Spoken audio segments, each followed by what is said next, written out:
Hi traders, listen up. Sometimes you have to make sure you really have explored all the possible scenarios before you deploy a new trading strategy to use. Staying consistent and diligently following your trading plan is also easy to say, but very hard to perform. You must acquire enough experience and be able to endure tough pain to permanently seal those habits inside your head. Then there are statistics and numbers you can work with.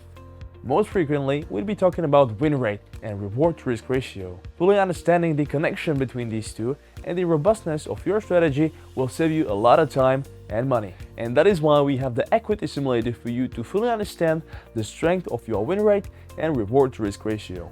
Enter the specifications of different strategies, and our simulator will give you the possibilities of losing streaks, average drawdown, consecutive winners, and much more. Now let's look at an example. With a $100,000 FTMO account, a win rate of 57% and a reward-to-risk ratio of 1.5, you could face 10 consecutive losses and still have a robust trading strategy. Don't hesitate to play with the numbers, trade safe, and see you in a team of FTMO traders.